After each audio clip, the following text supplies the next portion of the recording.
common good. If there was a common good, we are losing it, or at least Donald Trump and the administration and the Republicans in Congress seem to be losing sight of where the common good is, what it is. Over the past month, an American has died of the coronavirus every 42 seconds.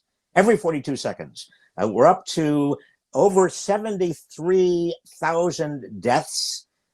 This is a catastrophe. I mean, we can't normalize this.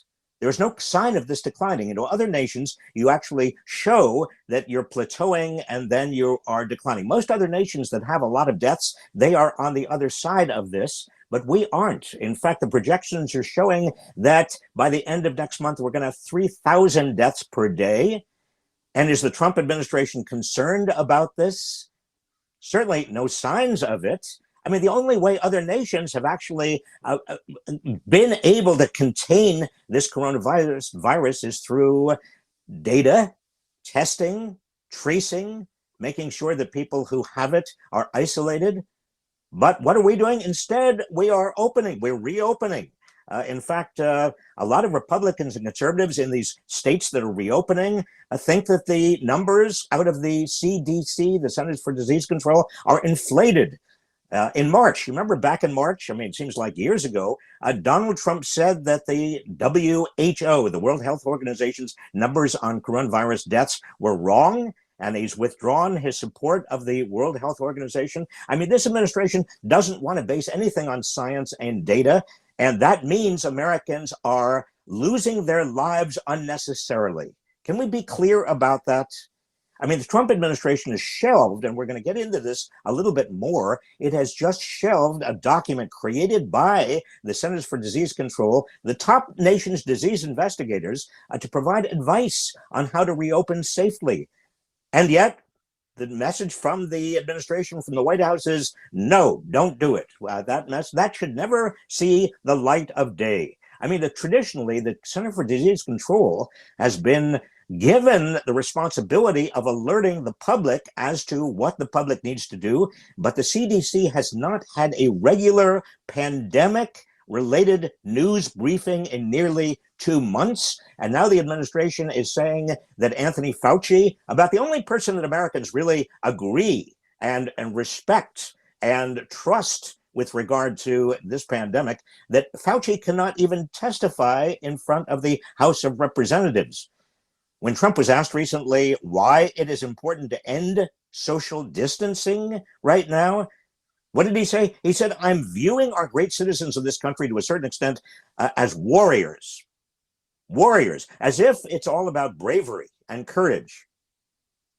Donald Trump thinks it's all about bravery and courage when he does not demonstrate any bravery and courage in terms of protecting Americans. He's thinking about his reelection. He's thinking about getting the economy going. Well, let's be very clear. The major problem for the economy, and by the way, we now know 33 million Americans so far have filed for unemployment benefits, which is way lower than the actual number of people who have lost their jobs. We're going to find out that tomorrow when we get the April jobs report. But what Donald Trump really wants is for the economy to bounce back, and it's not going to bounce back because the big obstacle is not states, it's not locales, it is not governors who are shutting down or keeping orders in place. No, the big problem, he ought to know, is the pandemic. And until the pandemic is brought under control with adequate testing and tracing and everything else that we need to do, including equipment, personal protective equipment, that economy, the U.S. economy, is not going to really successfully reopen. There's going to be a deeper and deeper depression, a deeper and deeper recession. There's no sense of common good. Katie Mills, let me bring you into this, and let me ask you, just, I mean, if you think, I mean, where is the common good? Where do you think that the White House understands the common good? But more specifically, do you think that they are actually in this set of disbelief that somehow the economy can reopen and the economy will be back on track by Election Day? Yeah, I mean, they're living in a fantasy world, like 100%. The thing about the Trump administration's response to this virus from the very beginning, I mean, all throughout February into early March, you had Trump saying that it's fine, it's just the flu, it'll go away in warmer weather. All of this stuff was just it's just they're living in a fantasy world. I mean, you can't just wave a magic wand and expect the pandemic to disappear and the economy to get up and running again. And the thing is, even if states do decide to reopen as they're doing now, I mean, the public isn't going to go out until they feel it's safe, which means ramped up testing, contact tracing, and eventually a vaccine. I mean, I don't care if I can go to my favorite restaurant again. I'm still not going to go and sit and dine in because I don't feel like it's safe. And polls show that the majority of the American public feels the same way. I mean, the media coverage that these anti-lockdown protests have gotten make it seem like it's this huge widespread kind of sentiment that like we're ready to get back out there, we're ready for things to go back to normal. But that's just a bias in the media. I mean, the majority of Americans are not going to go and resume their normal lives until there's a vaccine, until there's contact tracing, until there's testing. Well, certainly the latest polls show 63% of Americans are worried about opening too soon. That is, as of yesterday. And 54% say the federal government is not doing enough to protect them. But Katie, in terms of the administration, I mean, you're giving them the benefit of the doubt. You're saying that they are just fooling themselves. But maybe they are trying to actually actively repress information about how bad it is and how great the dangers actually are. I mean, as you know, we're 6 months away from an election, and they're worried, obviously, about the economy not getting going. And maybe their strategy, and if they're not allowing Fauci to testify before the Democrats and they are suppressing whistleblower complaints, I mean, Rick Bright, the scientist who directed the Biomedical Advanced Research and Development Authority, he filed a whistleblower complaint. He says that he was not only directed to put money into these kind of quack remedies, but also that he was directed to award contracts based on political connections and cronyism. And another whistleblower complaint coming from Jared Kushner's task force, comprised of management consultants and private equity managers. Well, one of them actually complained and said that they were supposed to give particular attention in awarding contracts and giving equipment and getting equipment to VIPs, including conservative journalists like Brian Kilmeade and Janine Pirro. I mean, this is an administration that is not only corrupt, but also is corrupt to the core in terms of providing the right information and then rewarding its friends. I mean, Yeah, I mean, you're totally. am I being too harsh? Oh, I not at all. And I think you're right. I did give them the benefit of the doubt that they're living on a fantasy world. I mean, this is a deliberate strategy where they've basically given up actually fighting the virus, and all that they're concerned about now is just getting the economy back up and running, because that was really all Trump had left to run on in the first place. And we here at Inequality Media Civic Action have talked a lot about how the economy never actually was that good under Trump, but there was a perception among the American public that his economy was really good. So now that that has totally crumbled beneath him, he really has nothing left to run on. And that is what Fox News is concerned about. That's what these GOP donors, the Senate Republicans, that's what they're all concerned about.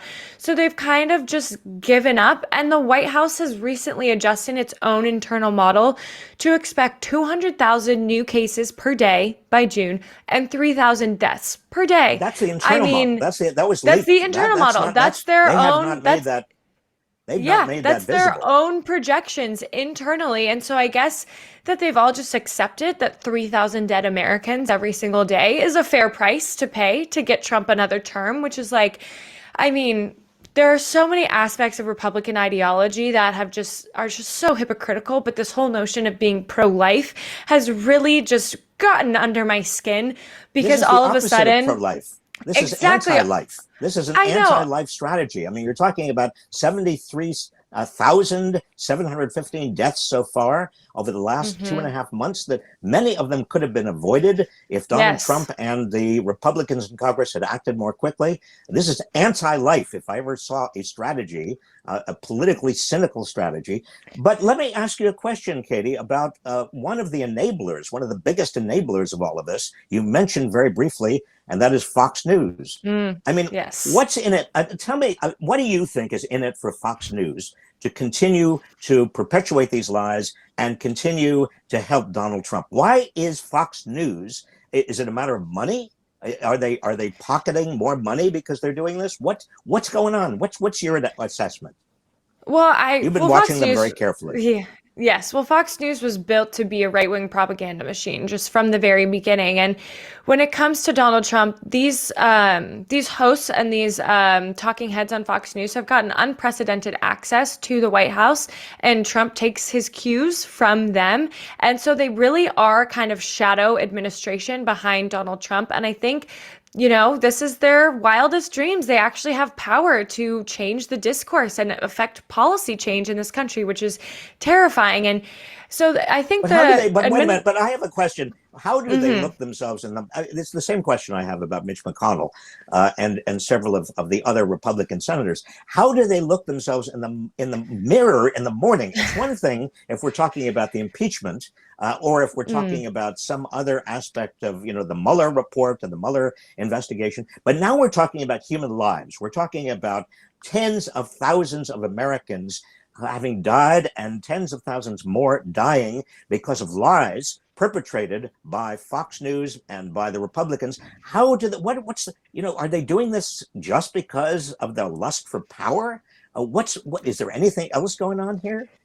I really don't know. And, we could ask the question all day, how can people like that look themselves in the mirror? But I think it really speaks to how the Trump administration, and especially Trump himself, has adopted a kind of two-pronged strategy for his reelection. So on the first hand, you have just hoping the virus is going to go away and pushing ahead with reopening no matter the cost, no matter what, even though a bunch of states that have started to reopen haven't met any of the guidelines that were set by the administration itself.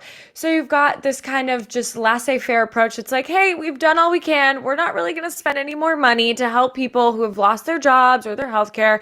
We're just gonna go for it and see what happens, which is horrible and cynical and disgusting on its face. And then the second strategy of Trump's reelection is lying to the public and covering up the truth.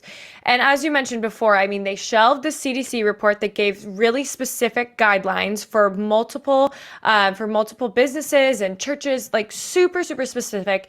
They shelved that and said, nope, it's never going to see the light of day. Then they're blocking Dr. Fauci from testifying, but only testifying in front of the House. Trump's fine with letting Fauci testify before Republican-led Senate panels. And then he fired another inspector general, the Health and Human Services inspector general. So now Trump's handpicked replacement gets to handle that whistleblower complaint from Dr. Bright. And then you have Fox News, the ultimate propaganda state TV apparatus. And you might not have thought this was possible, but recently Fox News's lies have gotten ramped up. They're going full 1984 and saying that social distancing doesn't even work. I like that expression. Full 1984. But Full Tucker on. Carlson, I mean, I thought that Sean Hannity was the worst. Actually, Tucker Carlson gets the award for full 1984 propaganda, lying in a way that's costing people their lives. That's what really irks me. What did Tucker Carlson has had some real dangerous whoppers lately. Oh yeah, for instance, a quote, and this was from Monday. Keep in mind, last Thursday we had our highest single day death toll to date. This was Tucker Carlson on Monday. The coronavirus epidemic appears to be easing for just a moment in this country. Many are still sick, some of those will die, but overall, for this moment anyway, there appears to be a lull. That's just on its face false.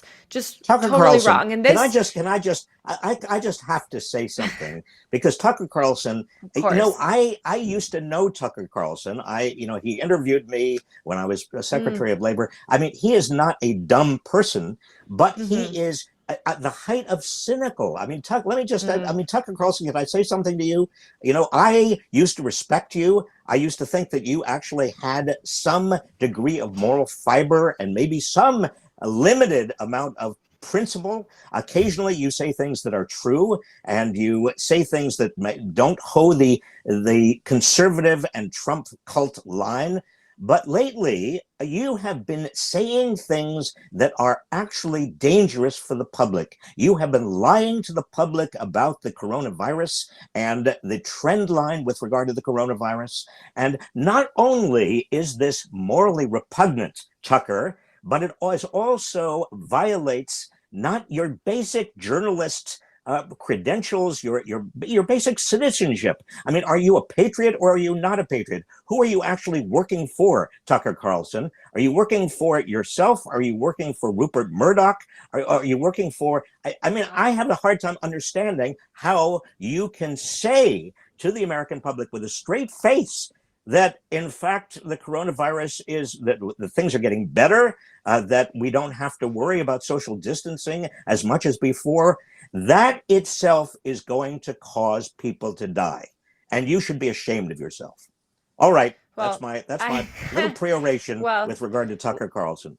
let's hope he hears it, because I mean, Sean Hannity started off as one of the worst Fox News hosts in terms of downplaying the virus. And there actually was the study that came out recently. It hasn't been peer reviewed yet, and it is still a working paper, but the study used really sophisticated methods, and they found that people who watched Sean Hannity were, as opposed to Tucker Carlson, they compared their coverage in January and February, and the study found that people who watched Sean Hannity were less likely to adhere to social distancing rules, and that certain areas that watch more Hannity than Tucker Carlson were more likely to have higher rates of infections and deaths. So this propaganda is having a real, tangible, and really dangerous effect on the public. And there's another poll that came out earlier this week that showed that Republicans overwhelmingly think it's safe to go to a nail salon, a dine-in restaurant, a bar, a large sporting event, while Democrats' perceptions of it being safe, it's in the single digits, where Republicans, 77% of them think that it's safe to go to a nail salon right now. So, Katie, it's also propaganda. true, isn't it? It's also true, isn't it, that in the so-called Republican states, in the red states that are now opening up, that the rate of increase in the virus, in cases and in deaths, is actually higher than the rate of increase now in many of the blue states, and including New York. In other words, the virus is actually spreading to the red states at the very time that the red states are opening up and denying that the virus is a big threat. Yeah, it's happening. I mean, the day after that Mississippi Governor Tate Reeves announced he was loosening restrictions, the state had its largest number of reported deaths in a single day. And the Texas Governor, Greg Abbott, he admitted out loud that he does expect the number of cases to rise as he loosens restrictions. And Texas reported its highest daily number of cases just one day before Abbott began loosening restrictions. So you see, I think this is going to happen. Excuse me for interrupting, but I think this is going to happen, have political repercussions. I think that a lot of these states the Republicans are going to suffer. I think that the Senate is going to flip to the Democrats in November, on November 3rd, Election Day. I think the state legislatures are going to show that the voters, even though they've been fed nonstop lies, even though Tucker Carlson and Sean Hannity have been basically hewing the administration line and the cult of Trump, nevertheless, people are not stupid. And when it comes to their own health, when it comes to people who they love, and their own relatives and children and grandparents dying because of this, that's the end of the road. I mean, those Republican legislators, those Republican senators, you can kiss them goodbye. Yeah, and the thing that really breaks my heart about this reopening, I mean, you can talk about how cynical and how just anti-science it is, but the thing that really gets to me is thinking about who is going to bear the brunt of the inevitable spike in cases and deaths we're going to see. It's the working poor, it's Black communities who have already gotten hit so much harder than white communities, it's Latinos, it's Native Americans. I mean, our most vulnerable communities and populations are the ones who are going to bear the brunt of this callousness and just total disregard for human life that these Republican governors and this administration is showing. And I really hope that it does have political repercussions, but it really just pisses me off that all of a sudden the party line is that it's okay for 3,000 Americans to die every day. I mean, what world are we living in when that's okay? I mean, What's A happening delicate here? It's question. Katie, a horrible. very, very delicate question, because you just pointed out something that the coronavirus is hitting Latinos and African Americans and the poor to a much greater extent than it is anybody else. To what Hmm. extent do you think that in some of these red states, there is kind of an implicit, if not explicit, understanding that that is going on, and that racism and a kind of a xenophobia when it comes to Latinos, maybe the reason they are not worried about reopening is they say, oh, it's going to really affect them, not me. It's going to affect them. And that really may be the underlying Republican message, although they maybe won't say it that way. What do you think? I think that is playing a huge role. I mean, you see it in meat packing plants in Iowa and South Dakota. I mean, you've seen explosions in numbers of confirmed cases. Thousands of employees there have gotten infected, and the large majority of them are Latino, are Black, of members of the working poor.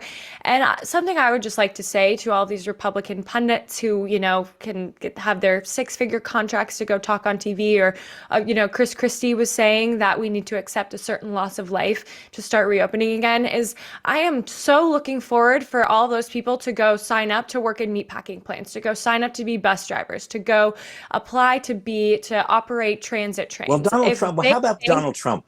So let's start with Donald Trump. I mean, exactly. instead of touring a mask facility, mask creating facility in Phoenix, maybe his next stop ought to be a meatpacking plant. I mean, he's I granting think them so. by executive order. He's granting them immunity. And he doesn't want to wear a mask. So let him show America Yeah. how much of a warrior he is. Yeah, I mean, you want people to be warriors and brave and courage and be brave and have courage, and you want the economy to be reopened so you can go get a haircut and you're not inconvenienced anymore. I look forward to seeing the surge in applications for Republicans to sign up to work in meatpacking plants, because it's these essential workers who are already vulnerable that are going to get hit the hardest by this. And I just don't understand how we got to this point where all of a sudden this massive sacrifice and just disregard for human life is suddenly the party line, and that we're just Well, expected we've to been coming, Katie. We've accept been it. getting to this point for years. I mean, this is not new. Yeah. It's exacerbated. I mean, Donald Trump, like everything else, has made it. The inequalities and the bigotry and all of the insensitivity in this country he's made it bigger, larger than life. Oh, He's yes. illustrated it, but it was there. It was growing. We've seen Hmm. it for years. We've seen the frustrations of average working people and how those are easily exploited and distorted by demagogues in the Mm. Republican Party and on Fox News, and now finally by Donald Trump. And finally, in the worst tragedy we have had in this country, the greatest avoidable tragedy in Yeah. American history. The greatest Yeah. avoidable tragedy in American history. And well, you have a right to be pissed off and deeply Yes. saddened, as I am. Yes. Yes. Uh, And something what that, about everything that's going on these days, I mean, just reading the news, it's horrible, it's depressing, it's saddening, it's angering. And now, we're all in quarantine. So a way that I've been kind of getting out of my own head and escaping from this just deluge of just horrible, horrible news is by reading. I love to read, you love to read. So I thought this would be a great time to delve into our latest weekly book club. Bob, what are you Oh, reading the this weekly week? book club? What are your Okay, thoughts on weekly it? book What do club. you recommend? Well, my Hmm. recommendation for the weekly book club is a book. Actually, it's called A Fierce Discontent. I don't know if you can see this. Uh, Mm. it's the rise and fall of the progressive movement in America by an author Sounds named very topical. Michael McGurr, and he's a professor of history at Indiana University. He wrote this book a number of years ago, but it's very, very topical, very important when you talk about what should happen now and how did the progressive movement actually get going in 1901. Well, it is very interesting. There are a lot of historic parallels. As Mark Twain once said, history doesn't repeat itself, but it does rhyme. Mm. Well, I'll have to check it And out. what's your And book? this week I have been reading, I don't know if you can see this, I've been reading Sapiens, A Brief History of Humankind by Yuval Noah Harari. It's a very popular book. It came out in 2015, and I have really been enjoying it because it's this kind of macro overview of Homo sapiens and humanity in general. And now this sounds a little nihilistic, but the reason I've been really drawn to this book and have enjoyed it so much is it makes my own existence seem so fleeting and tiny, which sounds a little nihilistic and depressing, but for me it's so, with all this deluge of depressing news and just the horror of our daily lives right now, it is kind of a relief to read about the overarching course of humanity and know that my personal existence is just such a tiny, tiny speck in the general course of humanity. And it's kind of You a know, weight that's lifted off my shoulders when I really just am feeling so horrified and depressed all the time. It is not only fascinating, but it also makes me feel a little better about what we're well, going through I'm right glad. now. I'm not sure I could read that at the present time. I'm looking for a little bit more escape in history, the progressivism, and Mhm. I don't know if we have time to talk quickly about our favorite streaming video, but Oh, let me just yes. say, if you haven't seen Ozark, see Oh, Ozark. It will so take your good. mind off of everything. And also, I want to put in a plug for The Good Place because it's Oh, yeah. funny, it's witty, it's weird, and it also takes your mind off of what is going on right now. Katie, Nice. we've got to come to an end. Thank you so much again, and everybody out there, please stay safe. Let and channel your rage and your sadness into politics. Remember, 6 months from now, we've got a huge election coming up, and we've got to flip the Senate. We've got to keep the House. We've got to get Donald Trump out of there. We've got to also get state legislatures back for the people, for the common good. Take care. See you next week.